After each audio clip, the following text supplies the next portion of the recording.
너무 잘 알고 있는 요한복음 3장 16절의 말씀입니다. 자, 이 말씀을 우리가 너무 잘 알고 있으나 이 말씀의 전후 상황을 잘 아시는 분들, 예수님과의 니고데모의 대화 속에서 왜 이 말씀이 예수님께서 얘기하셨는지 그것을 좀 더 살펴보고, 그것도 살펴본다면 더 큰 깨달음이 있을 수 있습니다. 오늘 말씀을 간략하게 설명한다면 이렇습니다. 예수님께서 6월절에 대해서 예루살렘에 있던 때 예수님이 그 가운데 놀라운 어떤 이적들을 행하시고 그것을 본 바리새인의 지도자였던 니고데모가 예수님을 찾아옵니다. 그리고 예수님은 그 니고데모에게 이렇게 얘기하죠. 누구든지 다시 태어나지 않으면 하나님 나라를 볼 수 없다 라고 이야기를 합니다. 니고데모는 다시 나이가 들어 늙은 사람이 어떻게 다시 태어나겠습니까? 다시 태어나려고 어머니의 뱃속으로 들어갈 수 있는 것은 아니지 않습니까? 라고 물어봅니다. 이에 예수님이 누구든지 물과 성령으로 태어나지 않으면 하나님 나라에 들어갈 수 없다고 다시 대답하시죠. 니고데모는 이 말을 전혀 이해하지 못한 채 어떻게 그런 일이 있을 수 있느냐라고 되묻습니다. 계속 이게 반복되고 있었습니다. 하지만 예수님께서 하나님의 놀라운 계획과 그 큰 사랑을 알려주시기 위함이라는 것은 전혀 알지 못했고, 사실 이것은 바리새인인 니고데모가 깨달을 수 있기를 바라는 예수님의 사랑이 담겨져 있는 대화였습니다. 사실 우리는 이 대화 속에서 니고데모의 태도에 더욱 공감됐거든요. 사실 이 예수님의 말이 잘 이해되지는 않거든요. 사실 이걸 이해한다면 여러분이 지금 여기 있으면 안 돼요. 저기 예수님이랑 하이파이브 하고 계셔야 돼요. 그래서 되게 그 정도로 되게 힘든 이야기이기도 하고 중요한 얘기이기도 합니다.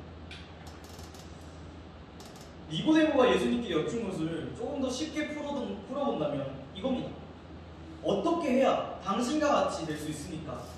라는 질문을 예수님께 한 겁니다. 예수님께서는 우리의 마음을 아시고 니고데모의 마음 또한 알고 있었습니다. 바리새인이었던 그에게 가장 필요한 것은 율법과 형식 그리고 거칠애로 덮인 삶을 버리고 물과 성령으로 다시 태어나기를 바라셨던 것. 이게 니고데모에게 가장 필요했던 것인데, 바리새인이라 함은 어떤 사랑이 없는 신앙을 이어나가고 형식에 얽매인 인물이었어요. 사마리아와 예수님과의 대화 알고 있죠. 꼭 예루살렘에서 예배를 드려야 합니다. 이런 제사를 드려야 됩니다 하는 것 중에서 예배가 무엇이냐라고 우리 지난번에 하나님은 영이신 영과 진리로 우리 신령과 진정으로 예배할지니라 말씀을 나누면서 찬양 예배 때 했던 말씀 기억나죠? 그 말씀을 좀 기억했으면 좋겠습니다. 아무튼 바리새인들은 그런 형식에 얽매여 있는 사람입니다. 그래서 우리가 교회에서 제가 제 바리새인이네라고 이렇게 비아냥대기도 해요.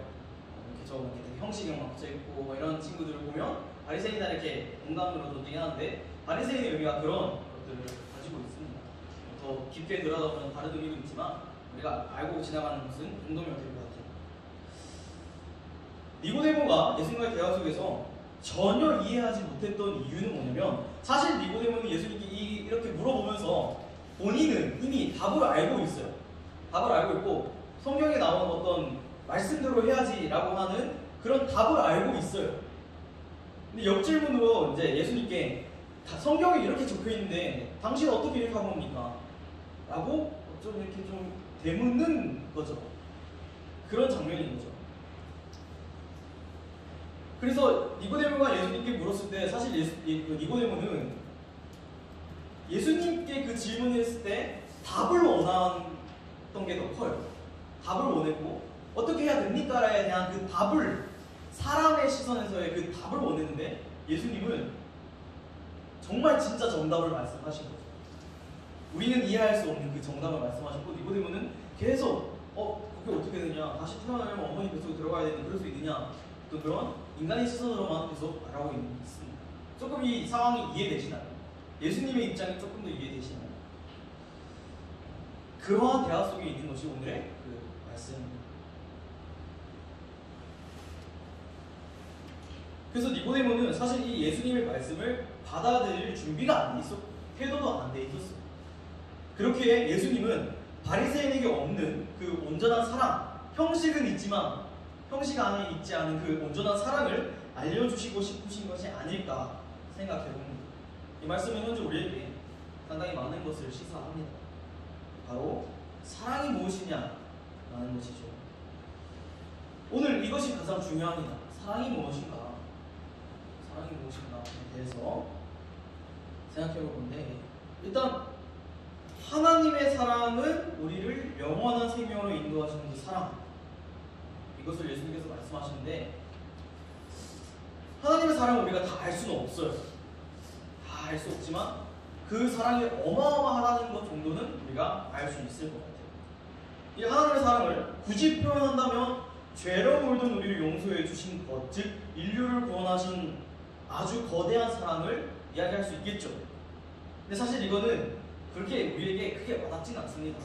인류를 구원하셨다라는 그 이 문장이 사실 우리에게 크게 와닿지는 않아요. 하지만 성경 속에서 나타나는 하나님의 사랑을 가장 잘 이해할 수 있는 부분이 있습니다. 아담과 하와의 이야기죠. 선악과 이야기 잘 알고 있을 텐데, 하나님께서 에덴 동산에서 아담과 하와에게 이야기하시죠. 다 좋은데 그 동산 중간에 있는 선악과를 먹지 마. 그것만 안 먹으면 돼. 이 약속을 하나님께서 하셨지만 결국에 하와는 뱀의 꼬드김에 넘어와서 선악과를 먹게 됩니다. 이미 그것 또한 먹은 것을 하나님은 알고 있었지만 하와에게 되묻죠. 하와가 죄를 고백할 수 있도록 기회를 주십니다. 이게 뭐냐면 기다림입니다. 오래 참음. 하나님의 사랑은 이 기다림이었고 오래 참음이었습니다. 그리고 그럼에도 불구하고 사랑하시는 하나님, 이것이 하나님의 사랑일 수 있습니다.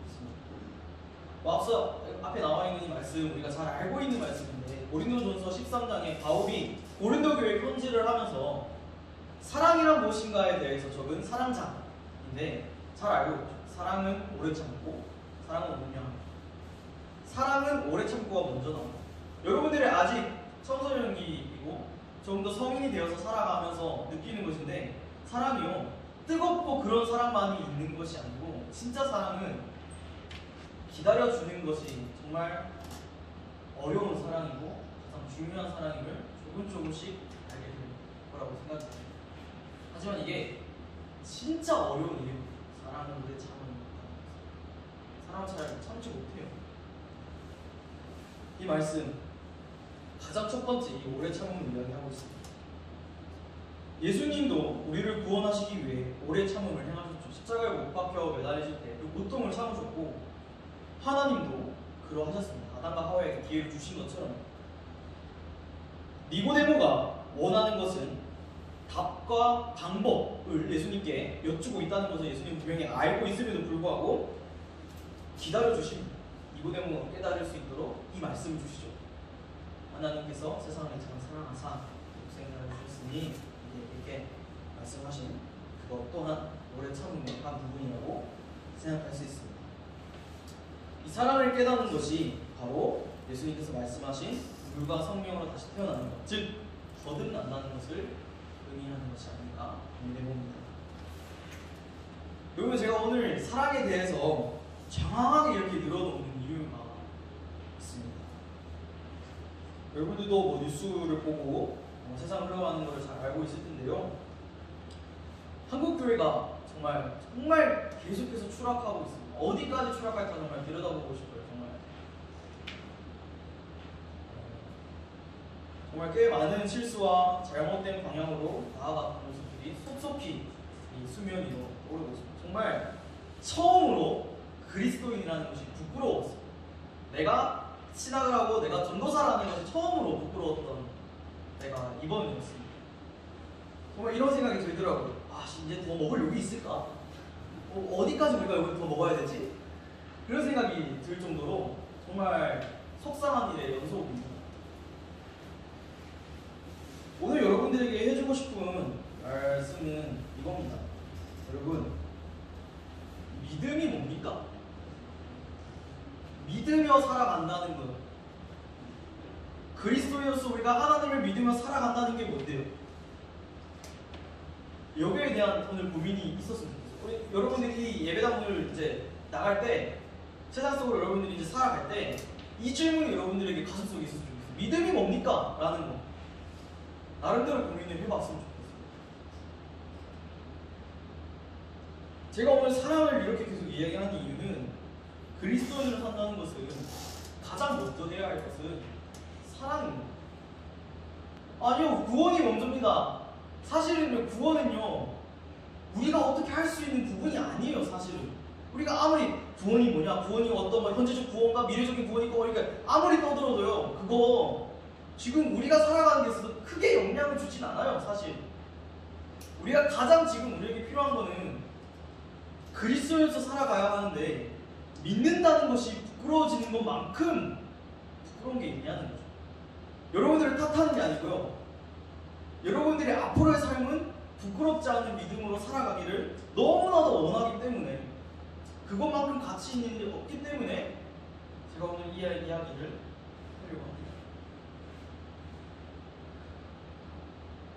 하나님께서 행하신, 그리고 지금도 끝까지 포기하지 않으시는 그 하나님의 사랑과 예수님이 행하신 그 사랑을 본받으며 살아가는 것이 우리 그리스도인의 자세입니다. 그게 그리스도인이 이어야 합니다. 그런 그리스도인이어야 합니다. 길 가는 사람 붙잡고 여러분 구원받았습니까? 라고 질문하는 것보다 지금 당신에게 필요한 것이 무엇입니까? 라고 물어보는 것이 더 올바른 태도일 수 있다는 거예요. 근데 사랑이 아니라 사랑을 빙자한 물질, 명예, 욕심, 그리고 돈벌이로 전락한 이 신앙, 그리스도인의 자세를 강요하는 것은 절대 믿음이 아니에요. 하나님께서 여러분들 저기 가서 내 목숨을 걸고서라도 그들에게 성경 말씀을 전하십시오. 좋은 말이에요. 아주 멋진 말이죠. 근데 이 문장만으로는 정말 멋지지만 여러분들이 그거를 행할 수 있는 믿음이 있다면 여러분들이 지금 이 앞에 나와서 하나님의 말씀을 전하시면 돼요. 정말.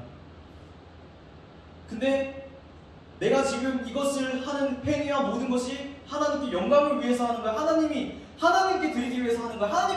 그게 뭐가 필요한데요? 하나님이 우리들에게 돈 받아서 뭐 하실 건데요? 하나님이 이거 우리들한테 이런 거 받아서 하나님 무슨 이득을 보시는데요? 근데 하나님이 좋아하시니까 이거 해야 돼. 다른 사람들은 신경 쓰지도 않아요. 내가 알고 있는 하나님은 이런 거니까 이거 해야 돼. 하나님이 그렇게 하라고 하셨으면 분명히 해야 되겠지만 내가 만들어 놓은 하나님이 하셨다고 해서 하는 것은 그것만큼 위험한 일은 없습니다. 이 말이 오늘 제가 여러분들 의문이 많이 들 수도 있는데 제가 오늘 이야기하는 거는 누구를 저격하는 거일 수도 있어요. 정말 이 세상 속에서 하나님의 이름을 팔아서 돈벌이를 하고 있는 그들에게 정말 메시지를 던지고 싶었어요. 그것만큼 부끄러운 것이 없습니다. 여러분 그리스도인이라는 게 손해보아야 돼요. 늘 손해봐요. 어쩔 수 없어요. 저도 늘 차 타고 가면서 저 사람이 정말 운전을 그지같이 하면 문 열어서 막 쌍욕을 받고 싶어요. 그렇지만 막 시비가 붙어서 문 열면 야 괜찮습니다 하고 얼굴을 벌게져 있지만 괜찮습니다 하고 넘겨줘야 돼요. 화가 난다고 해서 그대로 화를 쏘아붙는 게 아니라 오래 참아야 되는 것이 우리 그리스도인의 자세예요. 오늘 제가 좀 흥분해서 이야기하지만 너무너무 부끄러웠습니다. 그 뉴스에 나오는 우리 교회의 모습들이 너무너무 부끄럽고 제가 말씀을 주면서 내가 맡고 있는 우리 영혼들, 우리 어린 양들은 세상에 나가서 부끄러운 그리스도인을 살게 하시고 말아야 되겠다는 생각이 훨씬 저에게 다가왔습니다.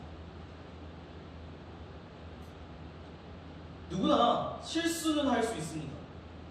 실수로 인해 깨달음을 얻기도 하죠. 근데 깨달음을 얻기 위해선 그 실수를 인정할 때 깨달음을 얻을 수 있습니다. 실수로 남아있으면 그것은 깨달음이 되기는 어렵다고 생각이 듭니다. 실수를 인정하지 않고 숨기고 피하는 것은 하나님의 사랑을 올바르게 알지 못한다는 겁니다. 아담과 하와가 부끄러워 숨었던 것처럼 말이죠.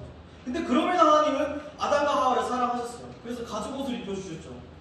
그 이후에 성경에 많은 사람들이 하나님께 멀어지고 하나님을 사랑하지 않았어요. 그럼에도 하나님께서는 우리를 사랑하셨어요. 그 결과로 그 과정으로 예수님을 이 땅에 보내주셨죠. 우리가 참회의 기도를 하면서 오늘 선포하신 이 말씀이 그거잖아요. 내가 너를 이렇게 사랑하는데 왜 넌 나를 사랑하지 않니? 제발 나를 좀 봐줘 하면서 내 아들을 이렇게 죽일 만큼 너희들을 사랑하는데 너희들은 어디에 있니? 라고 말씀하시는 거예요. 하나님의 사랑이 이런 것입니다. 우리는 그 사랑을 실천할 수 있는 그리스도인으로 우리가 성령으로 거듭나는 그리스도인이 되어야 합니다. 야고보가 이렇게 이야기합니다. 형제들아 서로 비방하지 말라. 형제는 비방하는 자나 형제를 판단하는 자는 곧 율법을 비방하고 율법을 판단하는 것이다. 내가 만약 율법을 판단하면 율법의 준행자가 아니요 재판관이거든. 입법자와 재판관은 오직 한 분이시니 능히 구원하시기도 하며 멸하기도 하시니라. 너는 누구에게 예수 판단하느냐. 이 말을요, 야고보가 원래 좀 말을 세게 하거든요. 말을 세게 하는데 이걸 좀 쉽게 여러분들에게 어떻게 표현하면 좋을까 했는데, 법을 재판하는 것은 재판관인데 우리의 법을 재판하는 것은 오직 하나님인데 너는 누군데 판단하고 있느냐라고 지금 얘기합니다. 너는 도대체 누군데? 너가 재판관이냐? 너가 하나님이냐? 라고 야고보가 형제들에게 이야기하고, 너가 하나님도 아닌데 누굴 판단하고 있어? 저기 저 세상 사람들 봐라. 하나님을 알지 못하고 지옥에 빠진 사람들이라고 얘기할 수 있는 권리는 우리가 없어요. 우리가 뭔데 그들의 구원을 모르는. 근데 그렇게 말하고 있다는 그런 말로 돈벌이를 하고 있는 정말 악한 존재들이 있어요. 정말 비방하고 싶지 않고 욕하고 싶지 않지만 여러분들의 공부하건대 정말 우리가 이 세상에 나가서 교회 문을 박차고 나갈 때 그런 부끄러운 그리스도인이 되지는 말아야 되겠죠. 정말 사랑이 있는 그리스도인으로 살아가기를 소망합니다. 말씀을 정리하겠습니다. 어렵고 고난이 찾아올 때 우리는 더욱 본질을 바라보아야 합니다. 어쩌면 우리에게 주어진 이 고난이 우리를 가두고 있던 잘못된 껍데기가 깨져야 한다는 것의 신호일 수 있습니다. 여러분들에게 권합니다. 이제 우리는 어떻게 해야 되냐면, 우리가 그 사랑을 멋지고 번지르르한 말로만 할 때가 아니에요. 여러분들이 속해 있는 곳에서 그 하나님의 사랑을 보여줘야 할 때, 더 이상 교회를 신뢰하지 않아요. 사람들은 교회를 신뢰하지 않아요. 우리가 교회 신뢰도 통계 조사를 했을 때 작년만 해도 57%였었어요. 물론 통계만 아니지만 올해 1월 달에 조사한 게 20%예요. 신뢰도. 우리가 그거에 신경 써야 되는 문제는 아닐 수도 있지만, 단면적으로 우리가 속해 있는 공동체에서 더 이상 교회 얘기를 하는 것이 되게 아이러니해요. 어딜 가든 교육을 하고 있으니까요. 더 이상 사람들이 교회를 신뢰하지 않아요. 그래서 우리가 이제는 그 하나님의 사랑을 우리는 잘 알고 있잖아요. 그 사랑을 보여줘야 할 때입니다. 보여줘야 할 때입니다.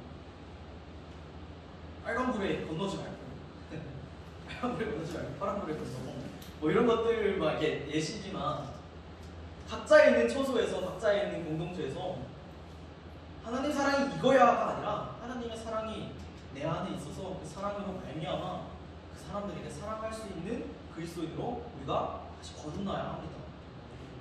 우리가 지켜나가는 그 가치가 나만의 가치가 아니고 우리들만의 가치가 아니라 하나님의 사랑이 올바르게 전달되는 통로로 사용되는 여러분들이 되길 바라고, 온 세상에 있는 많은 사람들이 하나님의 그 사랑의 가치를 알 수 있도록 여러분들이 사랑을 전하는 통로가 되기를 소망합니다.